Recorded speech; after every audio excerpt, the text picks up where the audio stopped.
So I will start by saying what could be the role of Greta in this workshop, and I think that we can provide some insights on how to explore the potential for green infrastructure in thinking more strategically about the territory, and also probably to provide some tips on how to mainstream green infrastructure and ecosystem services into spatial planning to build this future integrated tourism, sustainable tourism strategy.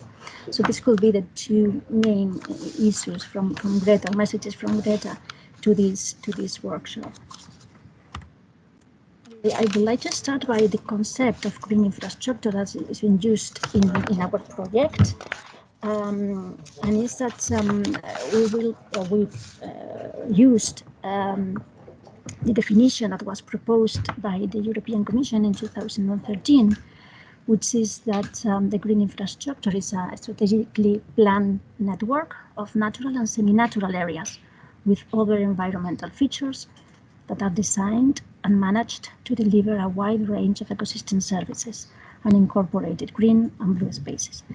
So I would like to highlight like three elements here, or three key elements here. That is that a green infrastructure is something which is strategically planned, so it's an intentionality behind, is connected, so it's a network, it's something that is connected and accessible, and it's also multifunctional, provides different services and functions in the same area, in the same plot. And all the great analysis and results and studies that we developed somehow going around these three elements of the concept: strategically planned, connected, and multifunctional.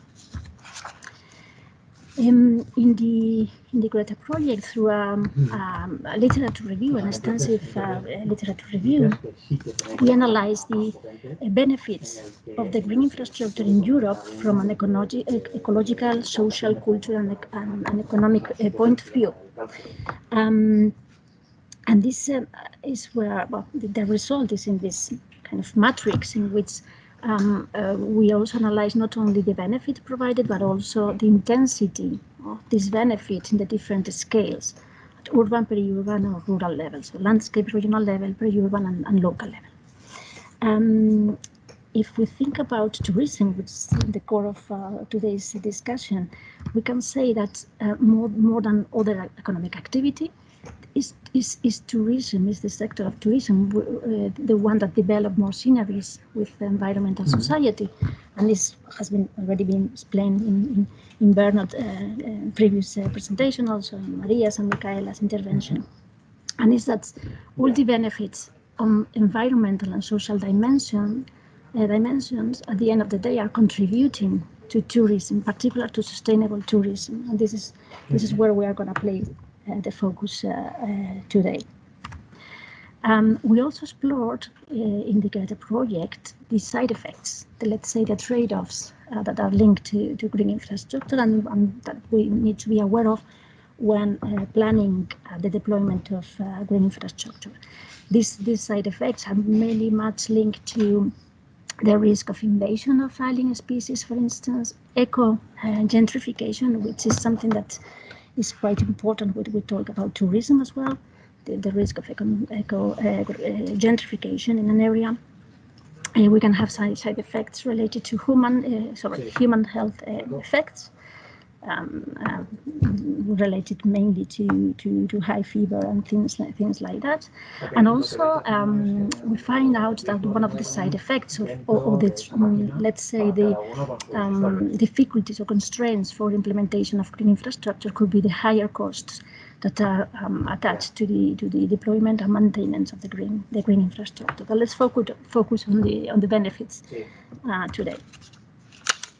One of the key hypotheses in Greta was that spatial planning could be seen as enabling discipline for territorial development. since it has like the power to articulate the deployment of all the public policies affecting spatial organization and governance of land. So having this idea and this hypothesis in mind, we see that the GI, the green infrastructure concept and the approach could be operationalized or mainstream into spatial planning, also contributing or building this new sustainable tourism strategy. But what could be the key challenge here? Well, in one hand, the green infrastructure could help to think about strategically about the territory, but also the challenge is finding the right balance between, in one hand, the attractiveness of destinations that has been addressed in the previous presentation, but also the protection of some ecosystem services provided in the territory. And on the other, the other, let's say, point of this challenge is also the balance between the competitive economy and sustainable development. Following this stream or work stream about spatial planning and tourism, I'm working with the key elements of the definition of the concept of green infrastructure. We can say that the basis of the tourism, we say that this is the natural and cultural environment, which in turn forms the attractive qualities and makes the tourist the experience of the place. So the idea of green infrastructure being a network allows a multi-scale approach, allows an understanding of the accessibility and connectivity of the place, and the multifunctionality, so the idea of a consistent services provided by the green infrastructure, is also supporting key determinants of sustainable tourism. We talk about attractiveness and recreation. We talk about place identity and the singularity of this place. We talk about maintenance of natural and cultural heritage, landscape amenity, including some traditional activities, for instance, in agroforestry activities. But green infrastructure also allow us to go beyond conservation. We are not aiming at preserve natural areas, high quality natural areas, but also to put in value or enhancing other current conditions. So this multifunctionality concept of the place could help us to make places less tourist dependent and increase resilience, to make places more multifunctional and working towards the local job creation, which at the end of the day is what tourism, sustainable tourism should aim for. One of the key results or products of the Greta project, it's an innovative spatial planning, innovative spatial analysis for the delineation and mapping of green infrastructure. This is one of the key results that I'm going to navigate through now. So for mapping the green infrastructure in Europe, what was commissioned to us by ESPON, we use this innovative approach which combines, on the one hand, a physical mapping. So basically it's mapping areas of high ecological value that we call hubs, basically using Natura 2000, Emerald Site, but also we mapped semi-natural areas that we call the connectors or links. And they were forest, grasslands, shrublands, farmland, and other semi-natural and natural areas that we can rescue from European data sets such as Corine Landcover or Copernicus high-resolution layer for impervious areas or high natural value farmland. So with the hubs and the connections, we build what we call the physical mapping. And this gives us an idea of the connectivity of the green infrastructure at European level. And then we also undertook an ecosystem services functional mapping. So what kind of ecosystem services were provided by this network of this physical green infrastructure? What kind of services were provided using a standardized set of indicators? We did this analysis at NATS 2, 3 levels, so regional level. And then, combining these two approaches, we also analyzed what was the ability of this network through the ecosystem services that they had to contribute to the compliance of certain policy objectives.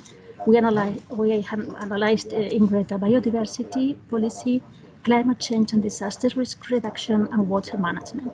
So with this, we managed to have a standardized comparison of the potential GI in Europe. So we have the delineation of the green infrastructure, the ecosystem services provided by this infrastructure, and to what extent this infrastructure was supporting the delivery of certain policies at the European level. This methodology is quite powerful since it's transferable. So we have applied this at European level, but it could be applied at whatever level we want. It very much depends on the data available. So as much resolution, detailed analysis we could have, this will improve the interpretation of the results. Applying this approach, we could have like some let's say benefits in planning, or some results to improve planning, because we could identify areas in a region where green infrastructure is lacking connectivity. For instance, we can have areas with very settled Natura 2000 or emerald areas, but they are not well connected. So at the end of the day, this is not well for biodiversity purposes.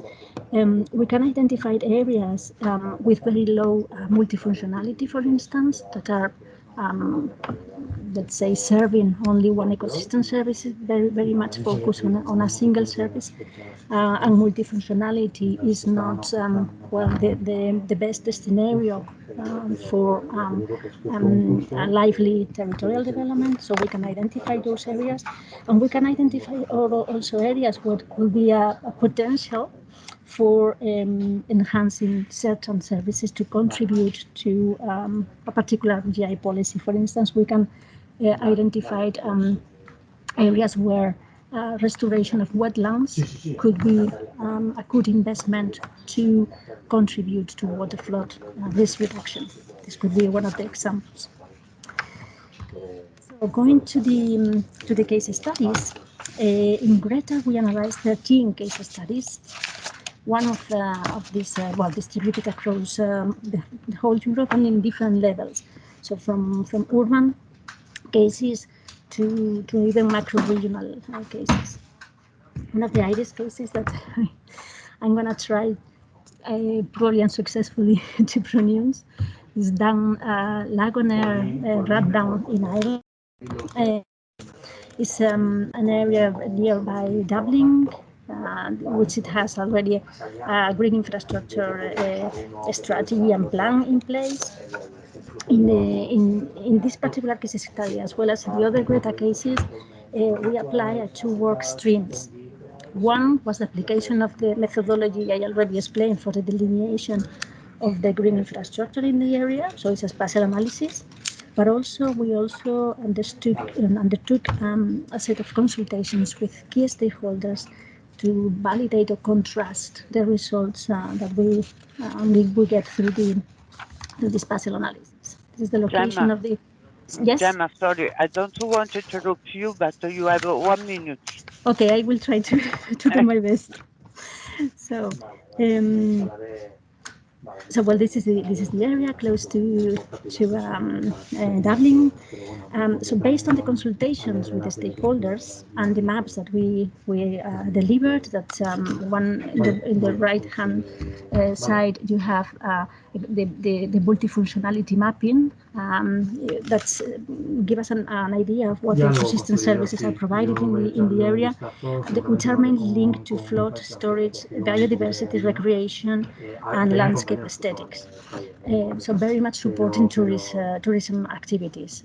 We also undertook a demand and supply map that to give us an idea of a well-balanced supply and demand of green infrastructure and ecosystem services in the place.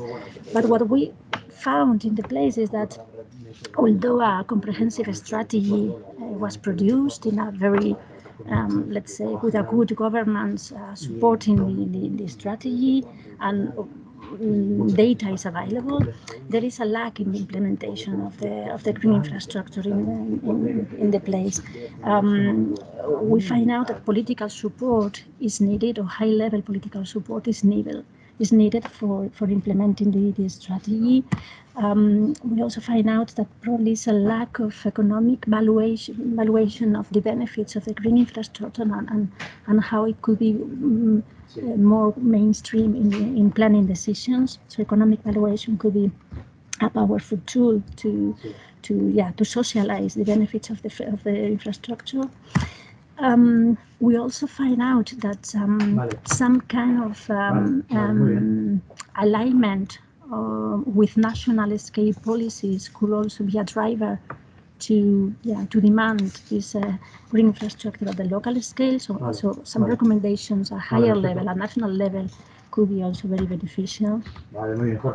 And also that the nature-based solutions are being currently used for sustainable urban drainage. It could be used as an example for these multifunctional services delivered in the place. It could be a kind of a sample to be followed. Since you are going to have the presentation available, I'm going to go through very, very quick to the PowerPoint. Here is a best practice example in one particular park, which is Honey Park, in which wetland restoration for flood risk alleviation represents a best practice example, also with recreational opportunities and attractiveness of the place. I give you also some policy recommendations for future research in territorial development related to green infrastructure. I'm not going to go through each of them, but basically is the better understanding on the demand of the GI, continuous monitoring and sharing of data is needed. We need to assess the quality of the infrastructure, not only the ecosystem services provided, but also the quality of these ecosystem services, the health of the services provided. There is a need for a better understanding of the synergies and trade-offs in different European regions and between different ecosystem services to identify potential conflicts, and also to gain about the opportunities for cooperation between different regions and different regions and different cities. As Bernd was saying, nature and tourism places not always have clear administrative boundaries, and this is something that we need to have in mind. We need also to investigate further on the role of private sector in the green infrastructure implementation, and investigate also about the failures, why green infrastructure implementation is failing, which are the drivers and the constraints for implementations, to learn about those cases, not only learning about the best practice examples, or also investigate about failures that normally are related mainly to lacking in governance structures. In the ESPON website, you can find the greater resources. We call it policy briefings, unpackaging the green infrastructure concept and benefits. We have another one relating green infrastructure to a strategic environmental assessment process, and then some methods to support practitioners in decision making relating to the assessment of the planning of green infrastructures. Oh, well, it's all from my side. Sorry, I'm running out of time. Thank you.